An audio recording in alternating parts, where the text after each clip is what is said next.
Now at this time, I'm going to turn this over to Angie, and Angie's going to start off by introducing herself, and then each of them will introduce themselves, and they'll get this program rolling. And they'll do the program, and then we'll open it up for Q&A toward the end. Welcome, and thank you. I'm so happy to be back. We have some more folks coming in. Yay, all right. Yeah, there's a couple seats in front. Don't be shy. Come on up. So I'm Angie Carmignani with Mack & Associates, a nonprofit consulting agency here in Livermore. But I cover California, Utah, and Boise. So if you're ever out of the area, you can call me for those areas too. And basically, I work to help nonprofits scale from the inside out. So all those items that you just keep pushing to the bottom of the pile, give me a call. I can help you with that. What's your background? Oh, my background. I've spent over 20 years in the nonprofit industry here in Northern California, specifically Livermore, and have learned lots. I started as an operations director, moved into an executive director position, and ultimately a CEO position, holding three board officer positions, board member positions, and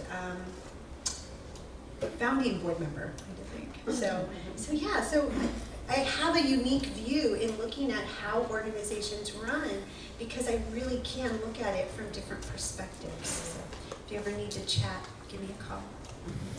Thank you. I think I'm going to use this. Oh, sorry, yes. I think. Can you guys hear me on this? Yeah. Yeah. Sometimes you got to get closer or wherever. So thank you. I'm Lara Calvert. I am the executive director at Spectrum Community Services. Spectrum is a health and human services organization here in Alameda County. We serve seniors and residents that are experiencing low income. And we do work in the entire county. I am almost at my 10-year anniversary with Spectrum. July 1 will be 10 years. And prior to that, I was in public education.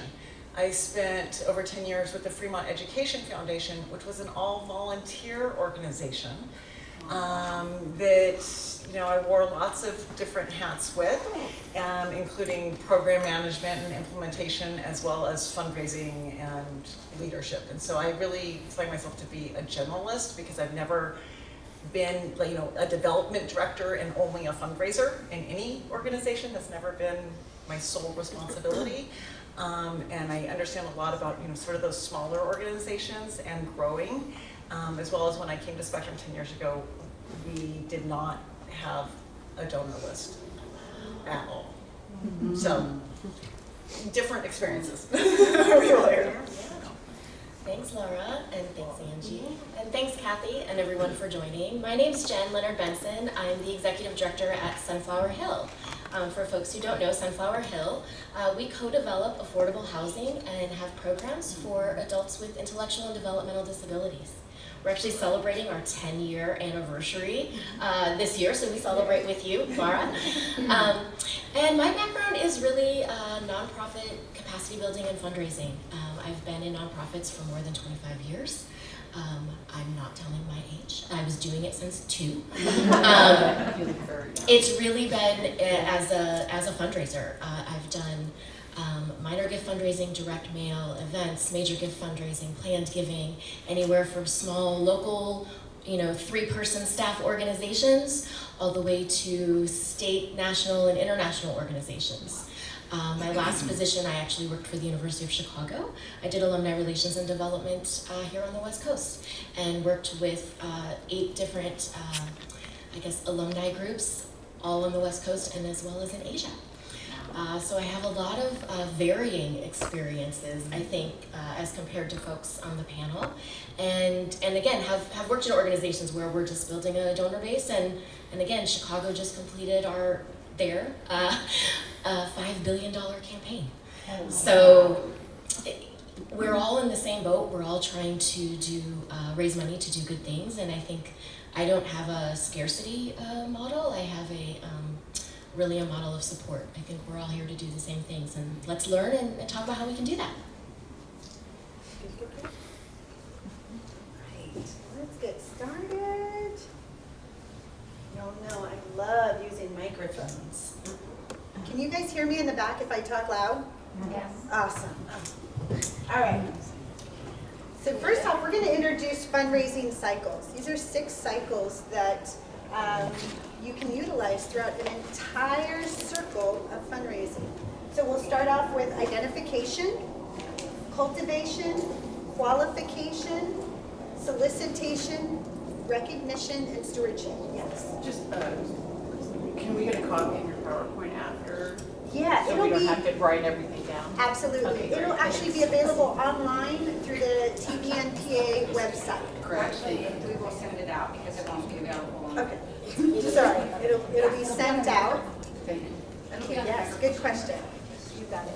So recognition and stewardship. Let's jump right into identification, and I'm gonna have Jen jump off the cliff with us and go for it. You see okay? Yeah, I sure can. Yeah, When I yeah, just go here, we'll just, yeah. Go for it. So I think first and foremost, it's really easy to go out and just go, oh, we just want money from anybody and everybody, right? You know, and if you're the American Red Cross, maybe that's what you're trying to do, right? But even then, I still think the American Red Cross has narrowed down their scope of here's who we think are donors, right? And here's how we're going to go reach them. So this step of identifying will help keep you sane, right? Think about what your mission is and who's drawn to it. And it might not always be obvious. So University of Chicago, right? Obvious, your alumni, right? The parents of the alumni, right? Those are kind of your bread and butter. But who else? There might be other folks who are in the next sphere or the next circle outside of that just love the University of Chicago. Or they are so into education and higher education in a particular program that they do, that they would be part of your identification of another area of donor that you could go after. And as we get further along, when we talk about events and different ways to do it, that's where that comes into really a lot of importance, is identifying who you think is gonna be your donor base, and not limiting it to just who your current donor base is, right? Mm-hmm. Asking others, asking your current donors, why are you involved? Because you might be surprised. They might not give you the answer that you are expecting to hear, right? For Spectrum, we serve seniors, and one of our programs is fall prevention. And one of my board members, he came and became a board member, got involved with us because he has had elders in his life fall down and hurt themselves and go through very traumatic surgeries and rehab and end-of-life situations. And so he's like, you know what, this is a cause that's important to me. Can I just go through the phone book or the internet and find who cares about that? No, right? That's not easy to do. So that's really about networking. It's about asking questions. It's about sharing and listening to people's stories to hear what they care about. I've done a few different things in different organizations, and many of the organizations I've worked with, I've sat down with boards or leaders or anybody that you consider someone your family, your circle of influence, and created relationship trees. Who do you know? Who do you think thinks like we do? Who do you think would support our mission strongly and be passionate about it? And that's really going to be your starting point, typically speaking, because those are the people who are going to stay connected because they're connected to the people that are closest to you. In one place, we had sort of a raffle or a drawing, and we had people, if you submitted, for every 5 names you submitted that went into the database, you got a raffle ticket for a prize. And that was for people who were close to the organization. It wasn't like a community-wide event. It's not like you could turn in 5 friends' names. That wouldn't work for the whole community. But for your inner circle, it's just a fun way to get people to share information. And again, build your database. And a lot of times, the reason people don't want to be on your database, we all know, we don't want to get all those asks. We want to be on your newsletter, we don't want to get the asks. My philosophy of that is, yes, people can ask to not be on the ask, or they can ask to be on the newsletter list, but for the organizations that I'm truly passionate about, I don't care how many times they ask, and I don't care in what way. I still give. And so it really is finding those folks that are passionate about your mission. You can find, again, if I have a friend of a friend who gives to our organization, they're giving because they know me. That's not sustainable over time. It's a way to grow your donor base and figure out who is passionate about what you do, because those are the people that will stick with you year over year over year. Yeah. Yeah, and just a couple points to add. What about who's already with you? Mm-hmm. Right? Who is already in your database that we just need to get to know a little bit more? Mm-hmm. Right? Who sends in that donation every month or every quarter or every year? And no, it may not be the $1,000 or more, but they're engaging with you. They're letting you know, hey, I'm here and I believe in what you're doing. I'm investing what I can in with you. Cultivate those relationships. Really think about, okay, we know as an organization, we know who our sponsors are. We know who our 1%ers are, right? But what about everyone else? Who else is in our database that we can sit down with, have a conversation, and ask them, why did you choose us? Why do you choose us every month to give to us? So think about those folks too. That really leads nicely into cultivation. Yeah. And that's really, what is the next step? So you have all these people. What do you do with them? My whole thing is inform, engage, ask. So you've got all these people, and you have to sort of stratify. Do people know what you do? Have they ever engaged with you in some way? How do they engage with you? Do they want a newsletter? Do they want to come to a bowling event, to a golf event, to a gala? Where can you sort of bucket folks? Because that, again, it makes it, the more you can kind of compartmentalize what the work is, the easier it'll seem to tackle. Because if you're looking at your to-do list, and believe me, I know development directors, executive directors, people in nonprofits in general, we're all just doing too much, frankly. We all are wearing lots of hats, but there's not enough time.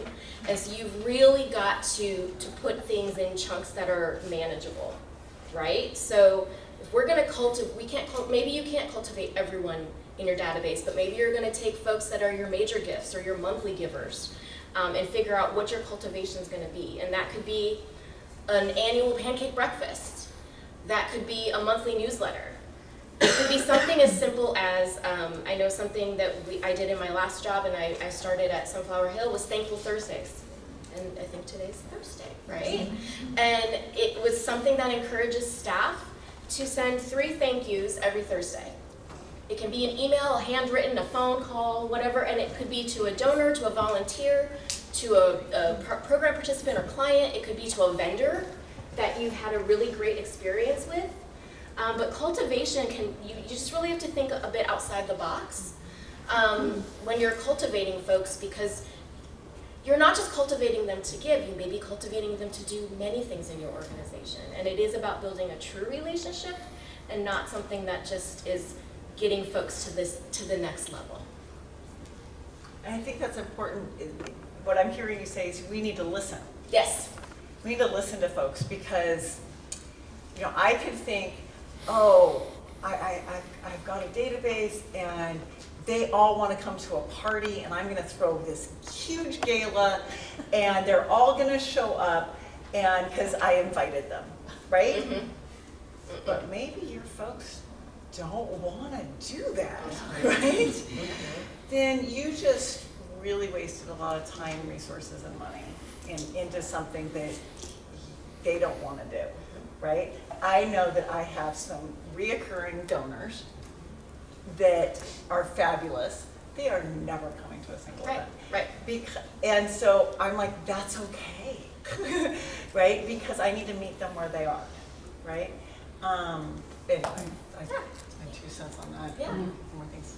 Yeah, and I think networking out of our comfort zones, right? Networking out of our comfort zones. Most of us, our programs, our missions, yeah, our offices are here in Livermore in the Tri-Valley, but our services are by far outreaching outside those areas. So getting out of your comfort zone and really going to other cities and networking and building relationships and cultivating new, I call them ambassadors, followers, volunteers, donors, sponsors, but building those relationships outside of our comfort zone, because we get really comfortable here in Livermore or the Tri-Valley.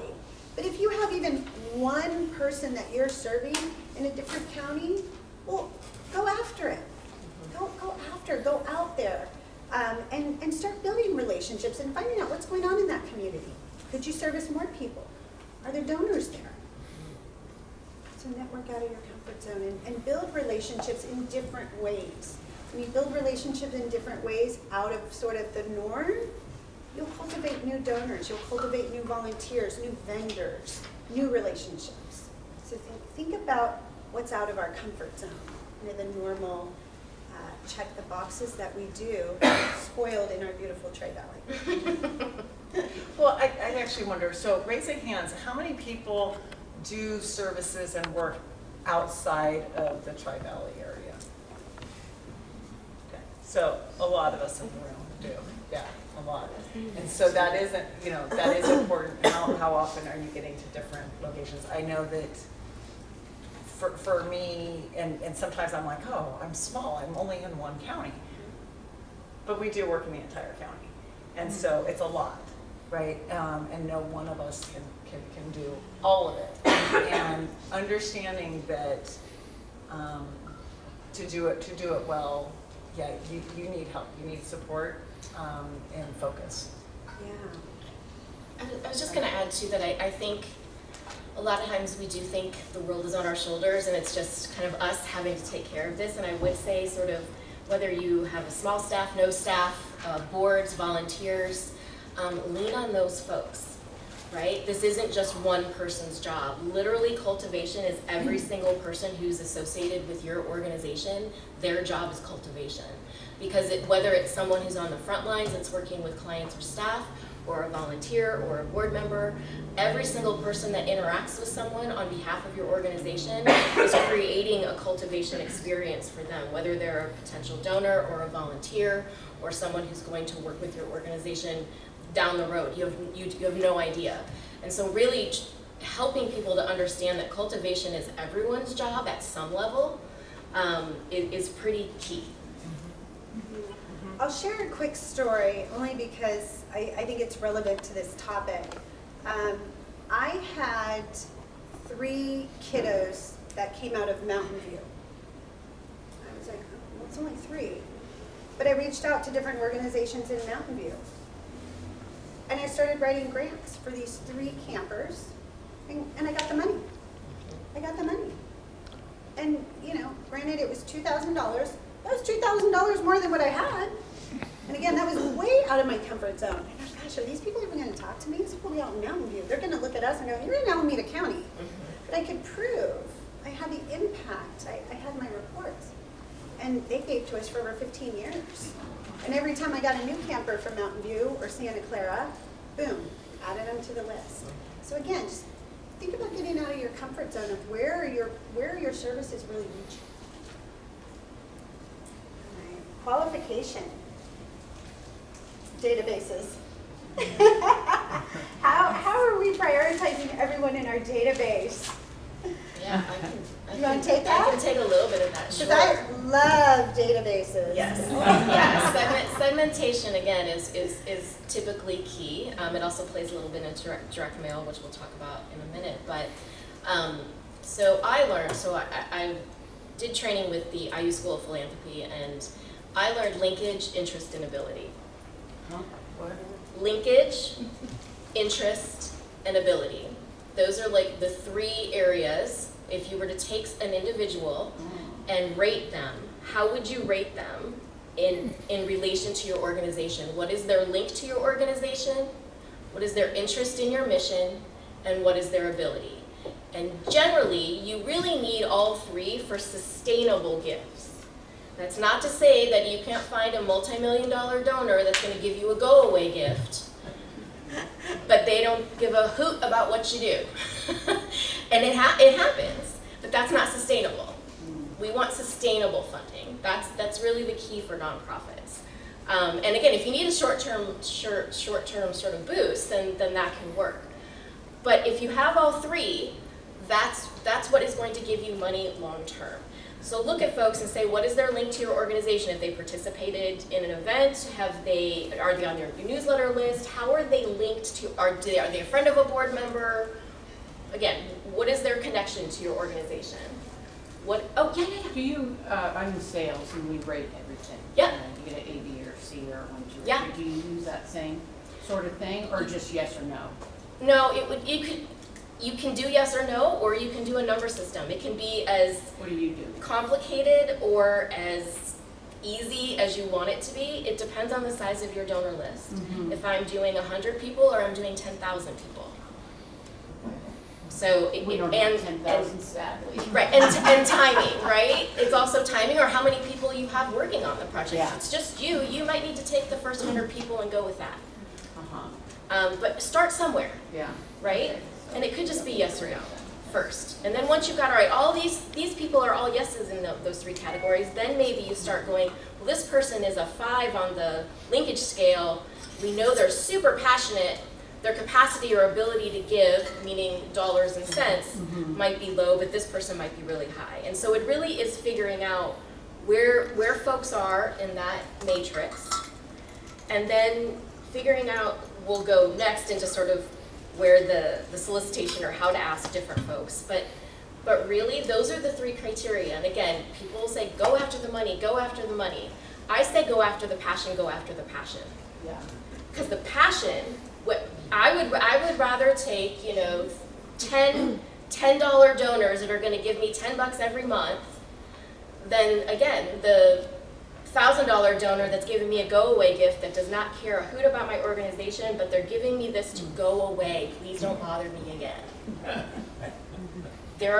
I'd rather have the folks who are passionate, because the folks who are passionate not only are going to give to you, they're going to tell other people about it. And then they're going to give to you, right? Like, they're going to spread their passion.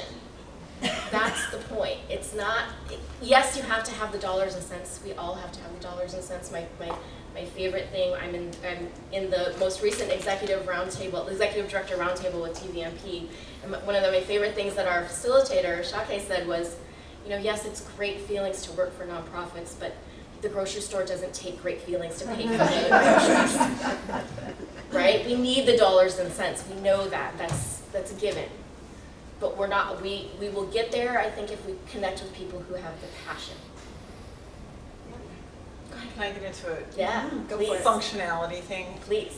Who here uses Salesforce database? Like the best thing that's supposed to be out there, or Razor's Edge, or something else that's expensive. Okay, who has stuff on an Excel spreadsheet or a Google sheet? Thank you. Okay. So I'm going to get into some little bits where I'm looking at this going, I don't know if the database that I have right now, whether I have fields where I can put those kinds of things in. Good point. So that's the next piece. I said, I started this organization with no list. So we started on Excel. I threw a retirement party for the outgoing ED, and he invited everybody he knew, and that's where I started a list from.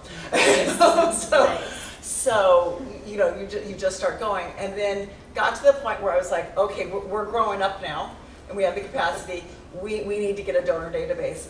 I couldn't afford to be spending $12,000 a year on one, though, right? So I took a step in the right direction, made sure we have clean data, do stuff. This summer, at this moment, we are evaluating and making the next step to a better system that's more robust, that's going to help us do much more than we have. And learning things from my friend Jen about, helps me know what to look for in that next database capacity-wise. What things do I need to make sure it can do for me? So we can do a better job of identifying and segmenting the people we already have and the people who we have coming on. So that's my practical. Have you been using a Great database these last 10 years? Yes, I mean, yes. not So just I've been Excel. using Neon. Okay. If anybody's familiar with What's it Neon, called? it's very cost effective for us. I think that I'm paying $270 a month Okay. for it. Neon, like the neon color? Yes. Okay. Again, it's a fine starter Yeah. database. They've been around, and I used them in my previous organization as well. So they've been around since the mid-2000s, but it's not as robust and as I would like it to be.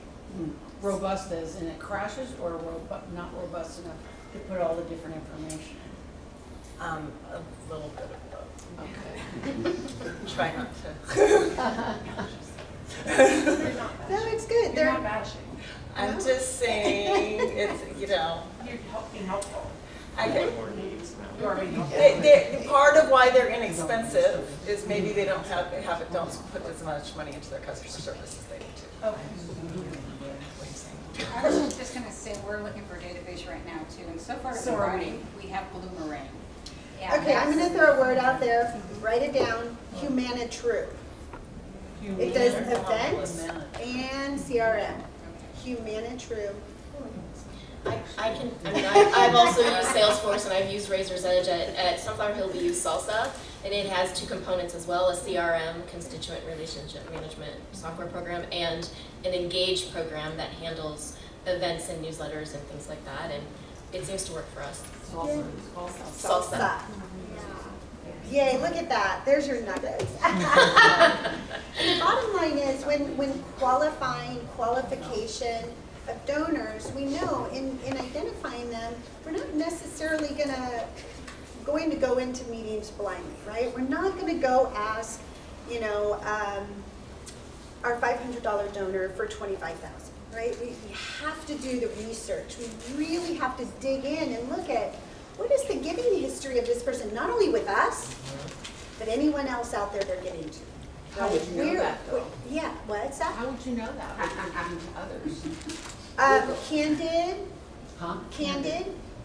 GuideStar, Candid, Okay, we have. and then ask, build relationship with others who know that person.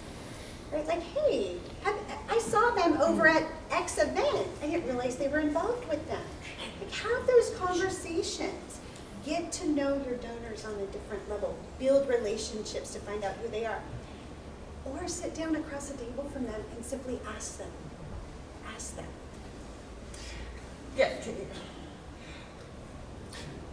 Donors give to more than one organization. Yeah. So, how many of us in the room give to an organization? Okay? And how many of us give to 5 or more organizations over the course of a year? Okay? Because I might work and do stuff for seniors, but God, I love kids too. And I have special affinity for people with disabilities. And, pets are exciting to me too. And, right, so I have lots of interests. So my charitable donations are not going just to one place. And we need to think about that and not assume that because they're my donor, we should be asking, who are your favorite charities that you give to? And don't assume that they're only giving to you, right? It helps, again, build a relationship. And get an idea then, are you the lowest one on their list? Or are you up there, right? Where are you? Or if you start hearing, oh, you're giving 10 times more to that organization, it's like, okay, so maybe they have some qualifications that they have more capacity to do more with you, or maybe you're it and they can't give you more than $50 a year. That is their capacity. And that's fine. You want to keep that relationship going, but understand where that is. And that's not going to get you to another level with that donor. I would also just say, so I worked, early in my career. In terms of qualification, there are, again, this is getting a little more sophisticated, but there are programs out there that you can purchase that will do scrubs of public databases for information. So, I mean, we had a program at one place that literally would ping us if someone's stock rose or dropped. So we knew when it was a good time to set up the meeting and when was a good time to cancel that meeting in case, something was good or bad. So those things exist. Okay. Yes. We're going to move on to solicitation, and we'll jump in the waters with direct mail. Yeah, I would love to talk about direct mail. A lot of people have kind of gone away from direct mail. I do think it's still something that you can use, especially as you're starting out. I think using a hybrid model of sort of the snail mail and email or texting campaigns. There's a lot of ways to do, quote, direct mail that isn't like snail mail. I think what I would say is that segmenting is important. Just as in any ask, you want to be personal. So if you have to do a dear friend letter, that's okay. But it's better, obviously, to do a dear first name, dear Jen, dear Lara, dear Angie, dear Terry. I would say some things matter, meaning I've stopped giving to some organizations that continually call me Mrs. Benson, because that's not my name. How about Mr. Benson? Yeah, or continually address things to my husband and myself when I'm the donor. I can't stand And so there are things, you have to know your audience, you have to make, I know it doesn't seem like details matter, but they do. So first, really, if you're going to do a direct mail campaign, think of it this way. Again, you're asking people for money, right? What are the components? What do you need to think about? You need to have a compelling case, right? You have to have some sort of story, and I always say head and heart. You want to have brief enough that people are going to pay attention, but not so brief that it doesn't seem important. You want to have some facts that are going to draw the people that make their decisions with their head, and you want to have some stories and pictures that's for people that make decisions with their heart. All right, so you've got that component. That letter is going to have to be compelling, have some facts, have an ask. No sort of pussyfooting around about, well, glad to be in touch. Ask. We want you to support X. Could say, we want you to support X in the amount of X, Y, or Z, right? Or you've given X in the past, we'd love for you to increase that gift or make it a monthly gift. There's a lot of ways you can do a direct mail campaign. It depends if you're starting or if you're sort of continuing or building, right? Your response card should have a lot of options on it. You need to make sure that folks know they can get on your newsletter list. They can ask you if they have interest in planned giving. Even if you don't offer it, put it on the card anyway. If one person self-identifies and says, I'd love to leave you in my will, I'd love to create a trust, I'd love to do a charitable remainder trust for you, talk to your legal folks, talk to your financial folks, they'll help you through it, even if you don't have the program. If you build it, they will come, sort of thing. Or if they come, you'll build it. Correct, correct. Yeah. Yes, exactly. If you build it, you'll use it. Yes, yes. I think that you have to think about timing. You have to think about what makes sense for your organization. A lot of people do it at the end of the year because that's when people give tax write-offs. It's a great time. In one organization, we did them quarterly. In some places, again, it was the inform, engage, ask. So I used to have a quarterly schedule where it was we sent out a newsletter, we had an event, we made an ask. That was our quarterly schedule. You have to figure out what works for you based on capacity, timing, human resources, dollars and cents. It's not cheap to do a mailing. If you can get volunteers, it helps, but again, it's not cheap. Postage, has gone up, right? But it's not a bad way. Again, print, email, text, there's a lot of ways to do it to reach different audiences. I will say that I've heard, at least at the university, we were hearing from our younger alumni that they wanted mail, that they are so entrenched in screens and email and social and all of the different ways to connect that hardly ever get mail. So that's the only thing that really catches their eye anymore. Well, that's interesting. So it's something to think about. Yeah. Do you want to start on events? I'll go out. No, go ahead, you can do events. Okay. How many people here already do events? Yeah. Some sort. Cool. How many of you guys love your event? Wow. Less Way hands. less. How many people here have donors who love your event? Okay, a few more hands. Okay. What don't you like about your event? Time. I think it's really important for you guys to be realistic about how much time it takes to do events. And that realisticness about which of your donors want an event and how are you going to be retaining, what's the purpose of your event. I have friends doing the AIDS ride this week, right? And great cause, great thing. It's not one of my normal charities that I donate to. I gave a small donation to both of those friends to help them raise money. I'm not going to be an ongoing donor for that event. That just is. I'm just supporting my friends in their quest of doing that. I've been involved with organizations like that, putting on events like that. As long as you know that that's what it is, that model works. There's a reason AIDS does that, right? It works. They bring a bunch of money in. But if they stopped doing it, right, they're going to stop their funding stream. They're not going to have sustainable donors from it. Really be clear about why you're doing an event and who you're doing the event for. Some events you're going to do not for the bottom line at that event. It is strictly to inform and engage, introduce people to who you are and what you do. And you're just trying to cover your costs for the event maybe, or even maybe you're not even trying to cover your costs for the event because it's about your follow-up, right? Other events, Spectrum has put on an event the last 2 years, kind of the opposite, where we're actually making a lot of money at the event, spending as few dollars as possible to put it on, but also introducing, right? You're always introducing to some more people and getting them engaged with it. And so we've just been purposeful that that's our model, because tonight, so we do Meals on Wheels here in the Tri-Valley. Meals on Wheels of Alameda County is a fundraising organization that we benefit from. They're doing a huge event in Oakland tonight that we're beneficiaries of. I'm like, I'm not competing with their event, right? That's not helping me.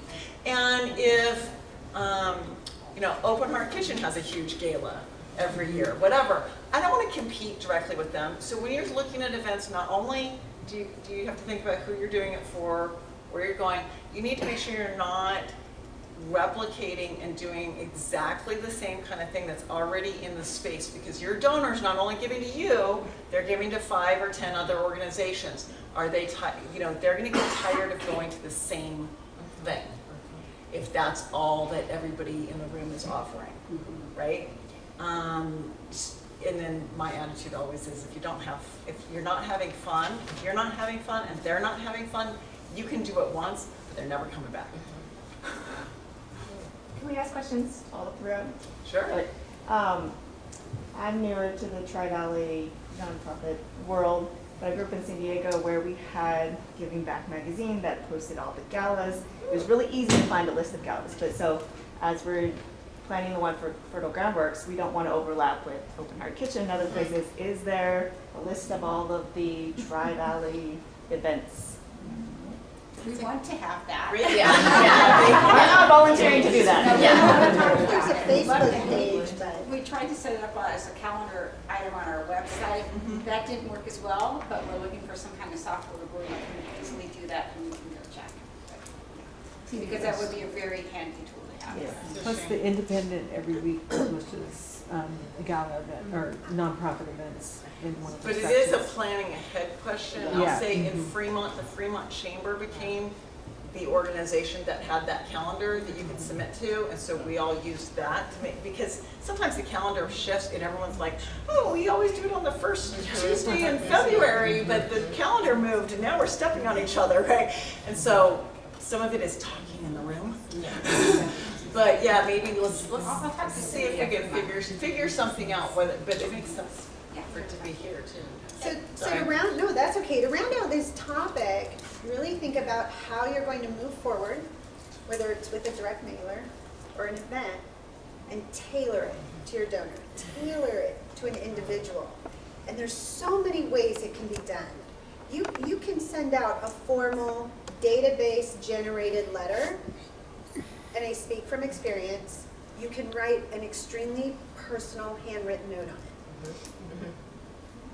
It makes a world of difference. I still have people that will come up to me and say, oh my God, I loved how you sent me personal notes. To this day, it impacts people because you're seeing them as a person, not the vehicle that you're gonna drive to get money. Right, they're a person to you, yes. I just wanted to touch on that because I talked to somebody this morning and I apologized to them because I was a little delinquent in sending out thank yous. And his comment to me was like, oh wow, I'm not used to ever getting one. And I was shocked because he donated his time to do photography for an event and no one ever gives him a thank you. Yeah. And that surprised me. Yeah, but here's the good news. He actually gave the opportunity to come back, right? Like a lot of our donors, they will walk away, done, and we never know why. So he still liked you guys. He want. I don't mean to put. He's still he getting wanted, a thank he you. No, wanted to be I'm perfect. slow, but I'm not It'll get done. But really get outside the box and think about, okay, how can we make every person who comes to our event feel like they're a person? That they chose us, that they're coming to our event that they may not even want to be at, but they're coming, right? The spouses, the partners, the kids, whomever.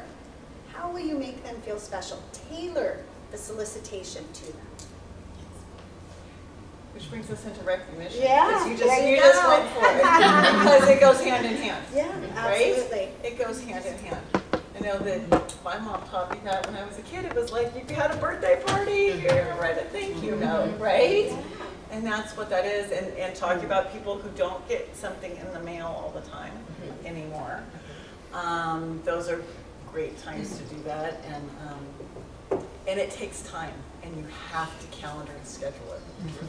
Because Lord knows we're done with that event that a few people were like, yeah, I'm not that excited about doing, and you're just like, it's done. I don't want to, I've got to go on.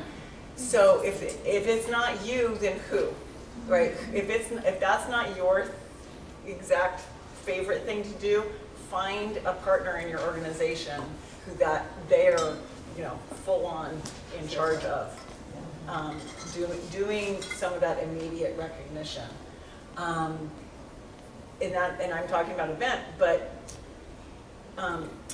direct mail and if somebody's we still get checks in the mail, right?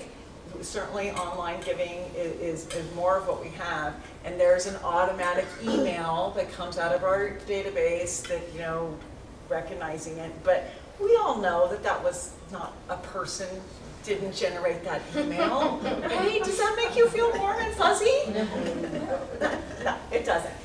But a long time ago, somebody said to me, if you can get that check deposited in the bank, it shouldn't hit their bank account before you've sent a thank you letter. Think before you bank. That's order. Yeah. Okay? Think before you bank. Thank you. See, you have all the little cute things. I love English. I'm like, she has all the cute sayings. She knows all of them. Thank you. Doing it too long. And remember, you can recruit and have a job description for a really awesome volunteer to help you with your thank you notes.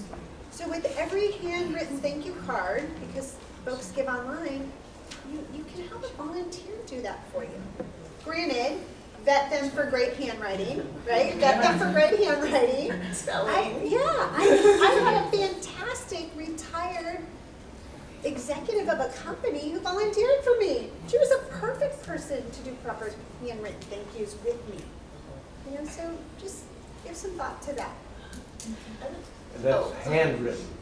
And yes, I was big on handwritten. Everything that came through our office was handwritten.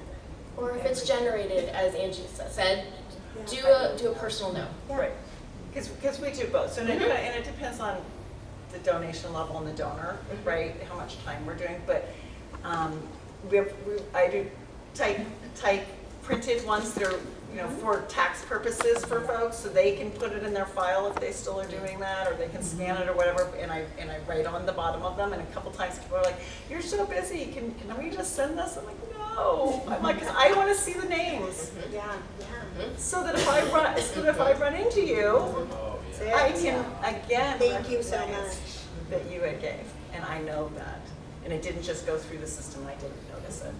And do you, for your handwritten ones, you have to do the tax receipt one too, so are you doing the tax receipt by email and then a handwritten one, or? No, so we would do a formal tax receipt, and I would put a little note on that. Okay. Okay, now, if something came from online, they would get, you know, a little note card with a handwritten note. So in a smaller organization, and I would think that ours is smaller as compared to a lot of these, you know, I think our organization is trying to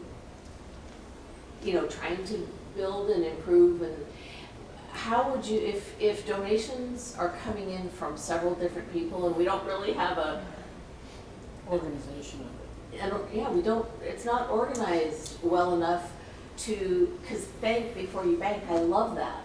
But how do you, where would we start in the organization of collecting all that? We're just not there yet.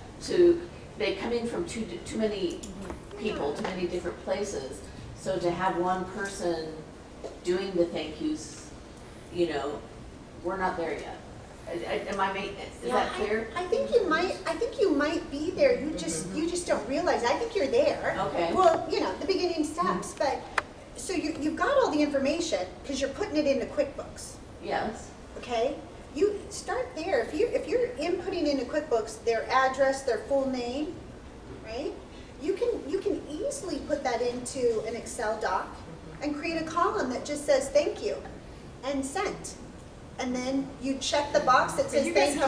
But you guys have a This group database. doesn't do it, but the other, there's You another guys have a division that database. does it. Yes. Okay. You guys said you had a database. Yeah. You're using We Salesforce. do, Would that be we do, Paulette? it's very loose. It's just, All right. We're So giving then- ideas so maybe about the it. So maybe we database. just add, okay. Yeah, just add a little column that says, you know, thank you and the date it was sent. And then I you like know. that. Yeah. Yeah, and then you know. Okay, thank you. Yeah, of course. And you can also, you know, when I had a small organization, we used to put a check mark on the check. Oh. Okay, we thanked that one. That way it was never questioned when you processed. Okay. All right, thank you. Yeah, of course, yeah. Other recognition. Yeah, well, I was just gonna say too, that one of the best practices really they say is to really, you're supposed to thank someone 7 times in different ways. Yeah, calendar year, not necessarily. Thank you. But you know, thank people in different ways, and also try to either ask them directly, which I prefer, or just try to get a sense of how people want to be recognized. Some people really love splashy, sort of, you know, name on the building things. Some people really prefer to be anonymous and don't want that kind of recognition. It is really a personal choice, and you can go the wrong way if you don't do it right? So why not just ask? Thank you so much for your gift. You cannot imagine the impact that it's making. I would love to honor your gift in a way that is meaningful to you. What is that? Could you tell me what that looks like to you? How would you define that? And when are you saying this to them? After they've given. after they've given, maybe in a phone call or maybe in a personal meeting. And not for everyone, right? Like, I mean, obviously you can't do that for every single person, but. The bigger. So that gets into the question too, is who gets a phone call, right? From the development director, from the executive director, from the board, somebody on the board, right?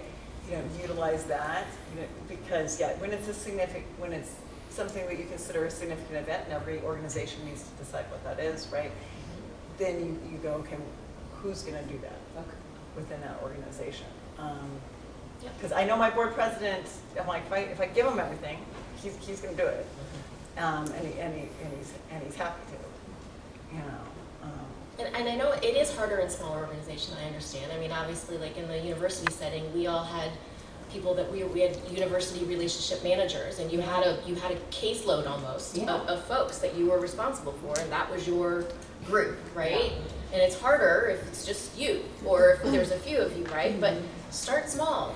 Take your top 20 folks, or even take your, I hate to say not bottom, because that's sort of stratifying folks, but take folks who might not be your top donors. Do some similar things. Try some things out. See what works. Right. And last but not least, we'll just touch on it really quick, is transactional versus relational. So our friend here in the back row, her donor felt very transactional, right? It was very transactional. And in a time when we're building relationships, that's who we are. We build relationships. It should be relational.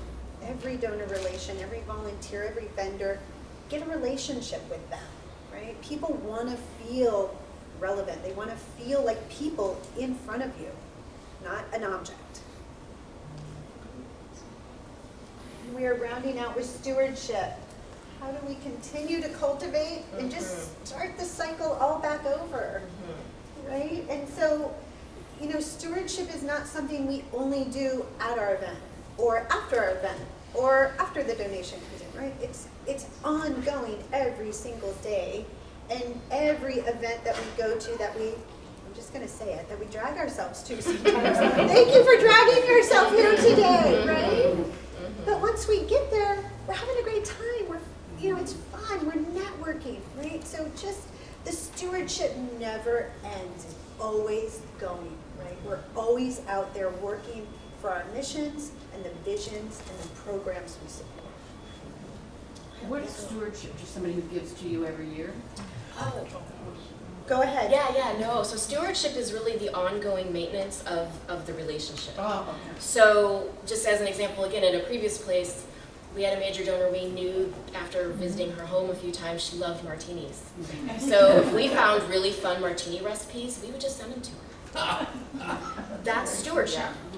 It's a really easy thing to do, right? I mean, it doesn't have to be this big splashy sort of thing, and it's kind of what you do. Think of it this way: what do you do with your family and your friends? Right? These people are your family and your friends of your organization.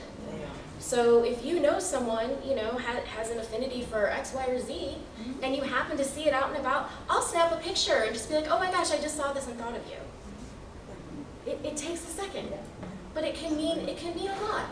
And again, I do think people can tell when you're genuine and when you're just kind of flubbing it, right? So try to be as genuine and authentic as possible, because that's what builds a sustainable funding.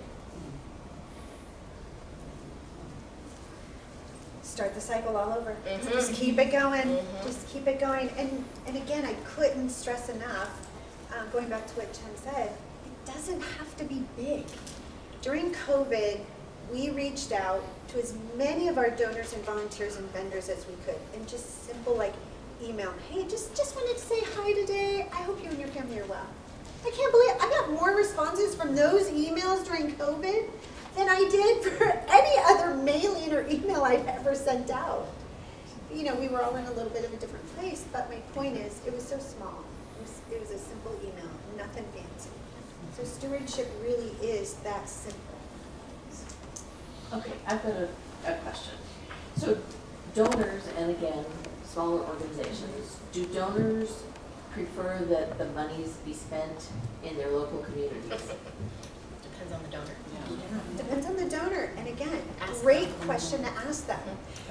You know, when we think about, I'm gonna back up to the beginning and then we're gonna go to overall Q&A, but when we think about all of these cycles, there's multiple pieces that we talked about today that are in every cycle. Research, right? Research, genuine, there were some other ones. There was one. Really building relationships Yeah, with the kid, right? yeah, it really does play a role in all of them. You know, so we're not inventing the wheel as we go through the cycle. We're simply just letting the cycle follow through. I would also just say, just ask if you're talking to someone, say, I'd love to know where you see the most impact. Your gift can make the most impact in our organization. These are our needs, but we want to know how you want to help us meet those needs. Oh, that's great. Yeah. And see what they say. Yeah.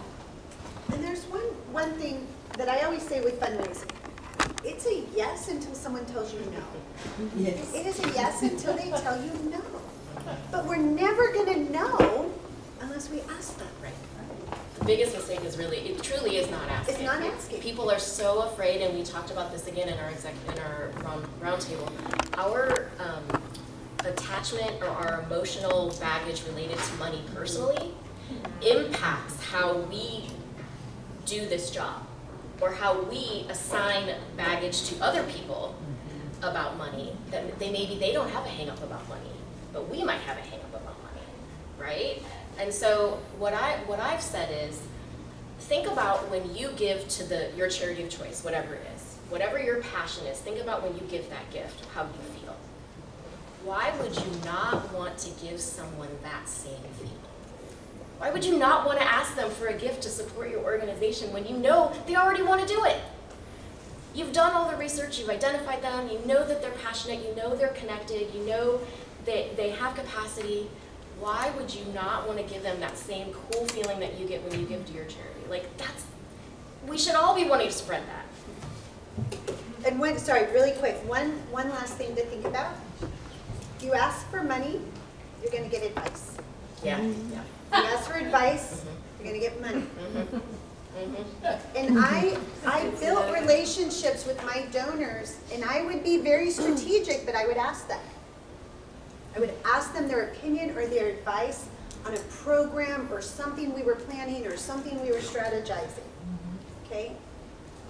And I always got money. Okay? Can To you a say point. that again? You ask for. Yeah, ask for money, you get advice. Okay, that's advice. And ask for advice, you get money. And we had a question in the second row. Hi. There was just a comment when you were talking about giving people an opportunity, and that's what our CEO always says, is she says, we're providing somebody an opportunity to help somebody. It's never an ask or donation, it's just an opportunity for them.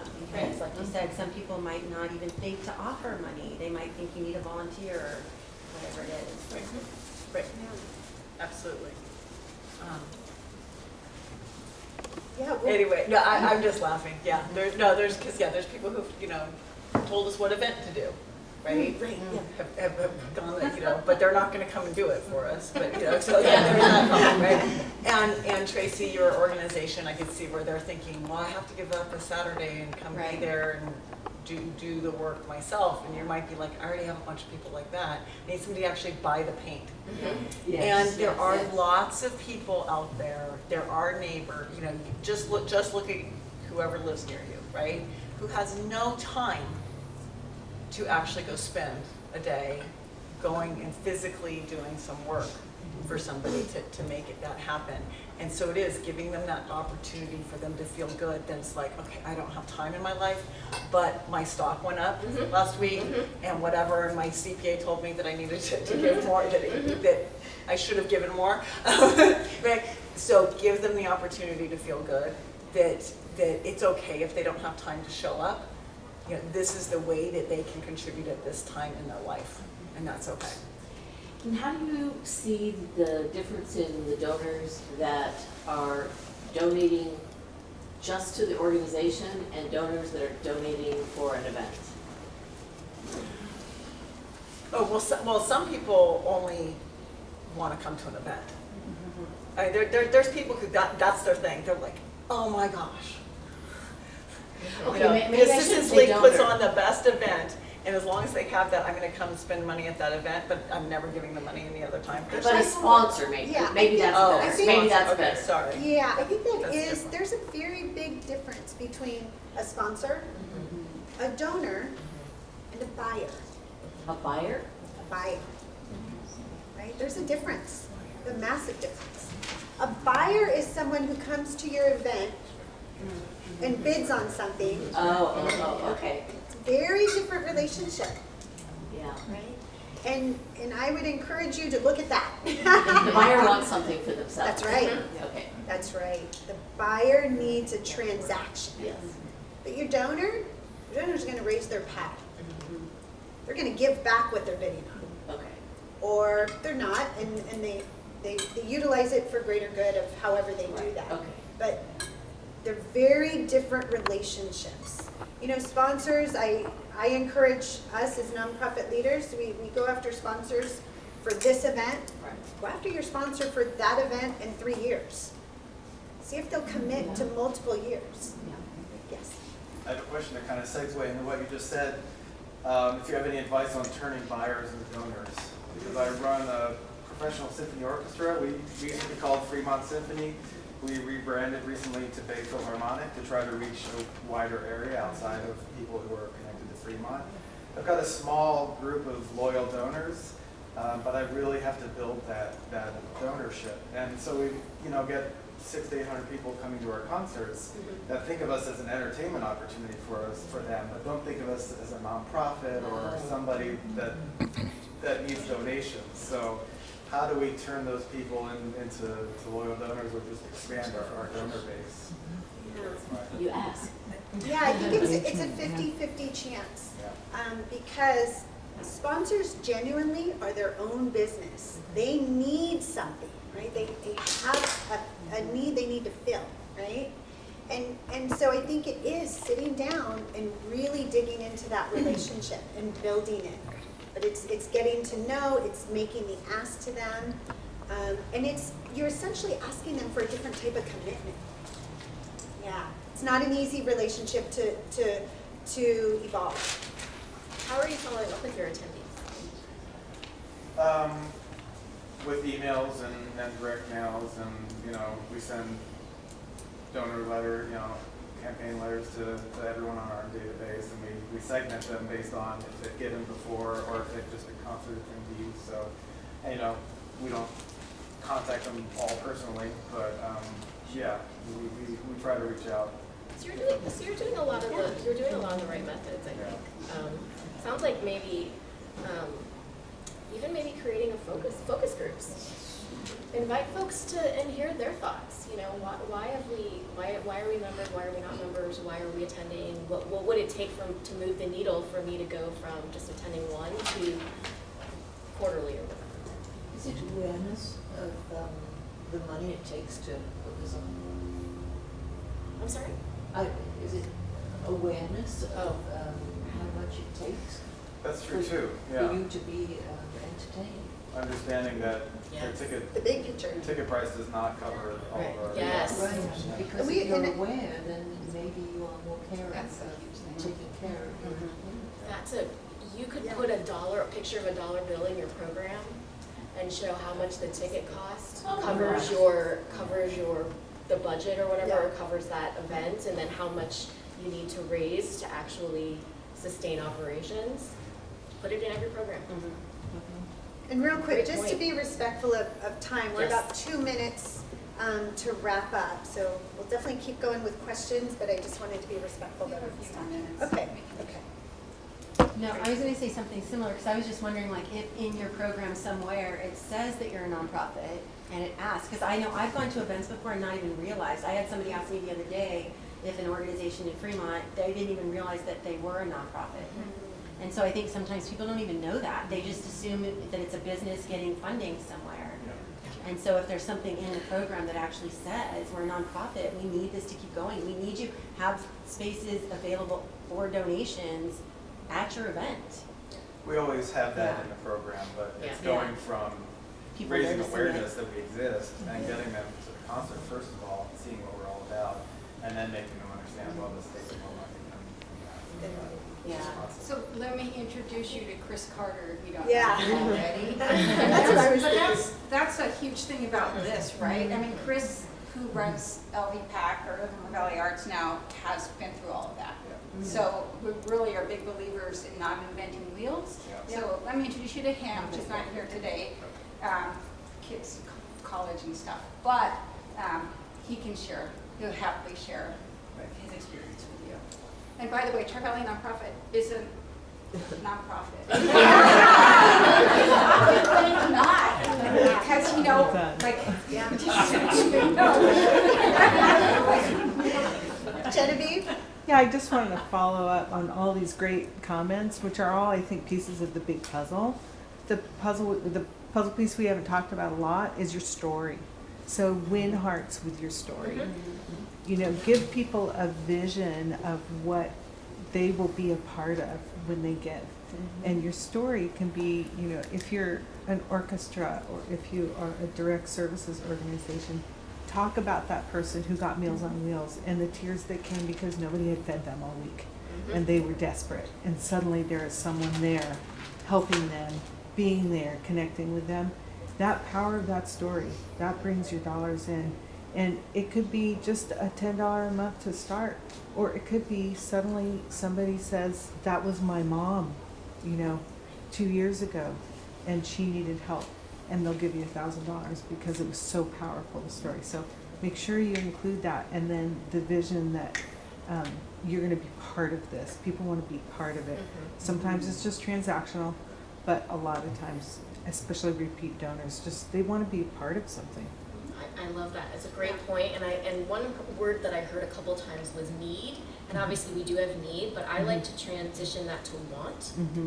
Because I think need sounds, in my opinion, a little desperate, and want is we want you to join us, and you should want to join us.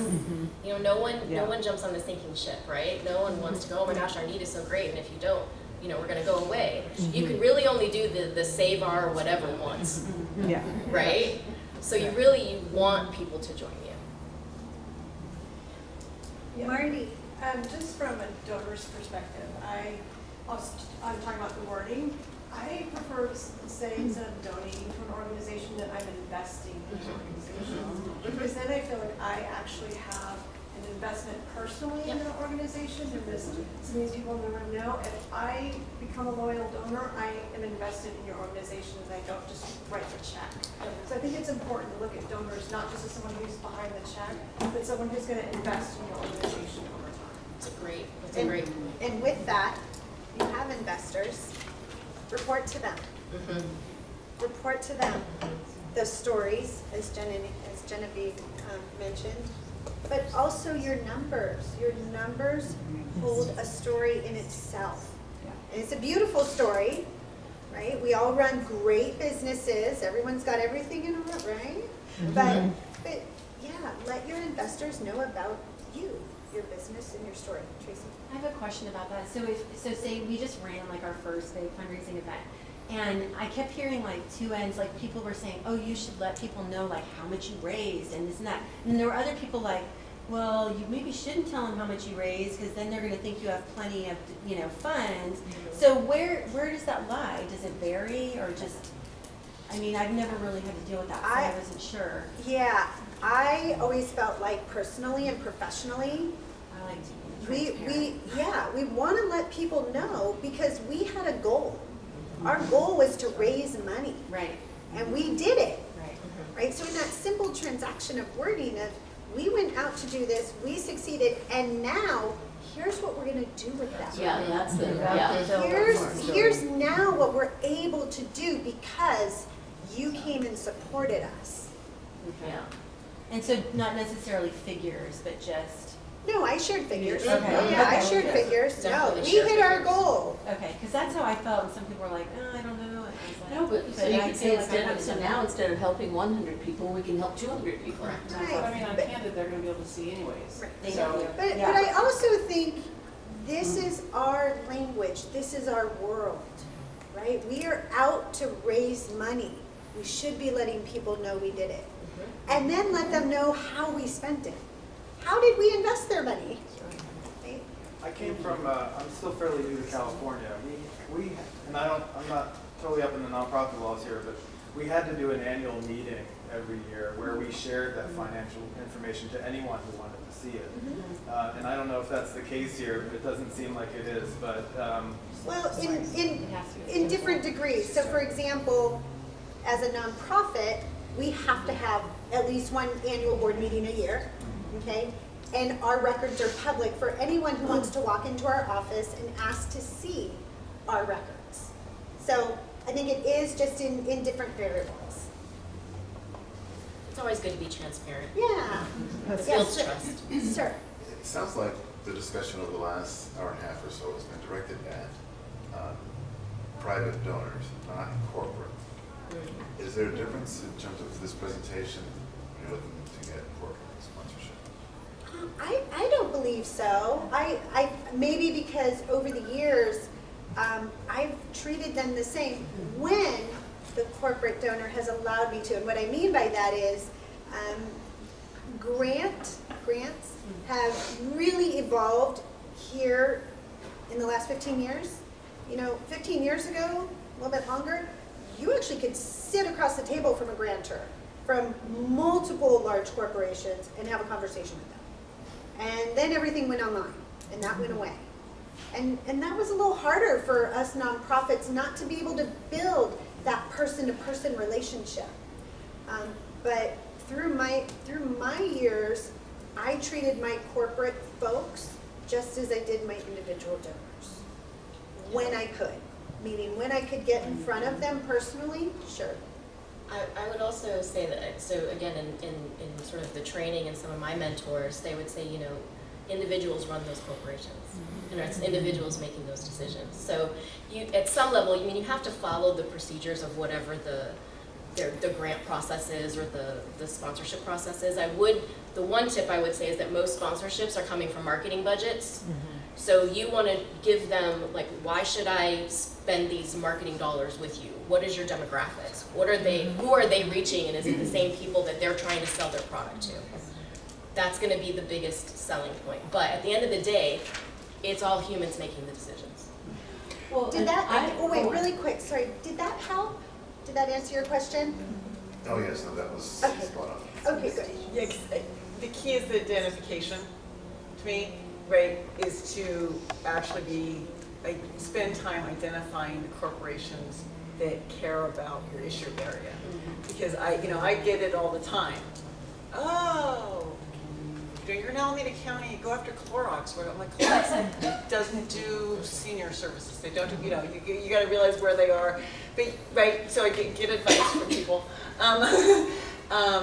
that maybe isn't the right fit. And so you need to do your research on that identification piece to see who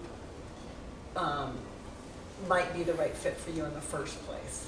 We have time for like one more question. Yeah, I was just gonna say, I would say to him, I think the biggest difference, not in how you handle them, but is in timing, because a corporation, you need to plan further out. Yeah. I need materials. Yeah.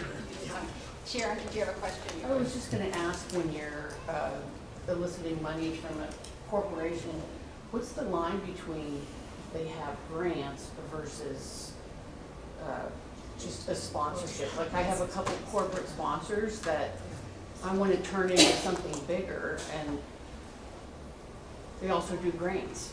Which pot do they decide that it comes out of? How does that work at a big company, or is it different every place? I think it's different in every place. Because again, sponsorships are looking for something, the marketing. They want to see their name somewhere, right? To where Sometimes. Okay. I relied on personal relationships. Okay. I have to figure out how to get them to come back. Yeah.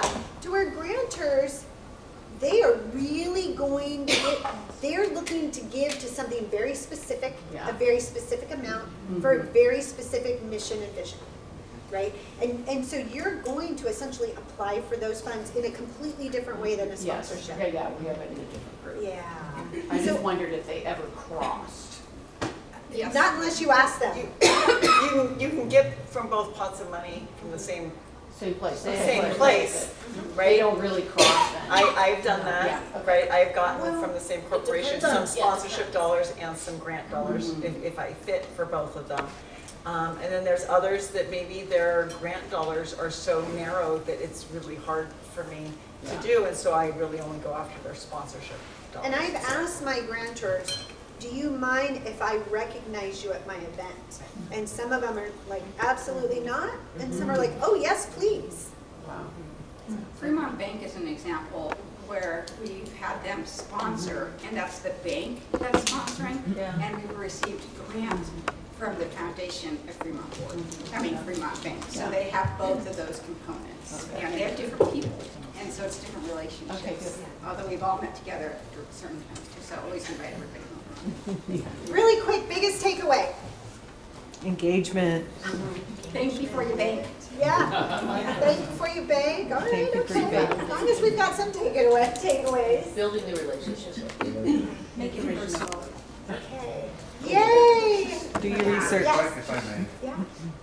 Way back in my notes, I wrote here that support of the organization is important, and you guys are support.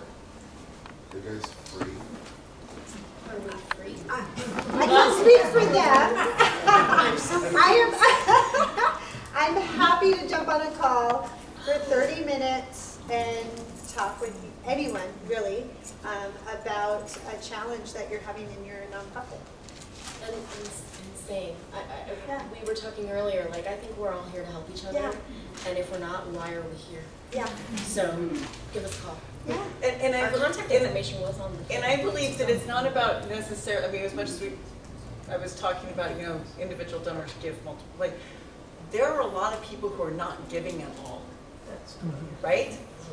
So we all need to be helping each other. So if I'm having a conversation with somebody who I thought might be my donor, and then I find out that they really care about your issue, I want to be able to send them to you, right? We are all going to do better if more people have those conversations, if more people who are sitting around, hanging out, having wine with their friends on the weekend, actually talk about how good they felt or the thank you note that they got because they gave, and that they encourage and inspire somebody else to become an investor in the community, right? How do we do that? We can't do it alone.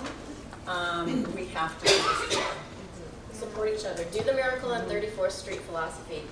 Support other nonprofits. Yeah, We don't have to compete. Yep. Share their events, share their stories, share what's going on. We have to build each other up. All right, well, I would like to thank our speakers this morning for coming up.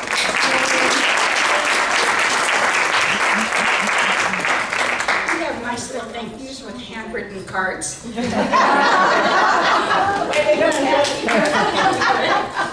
I just really want to thank all of you for coming out, and again, it was a great presentation. I love this kind of dialogue that takes place. And check out next week TVNPA's Philanthropy Institute on corporate giving. It's free and it's online, so thank you.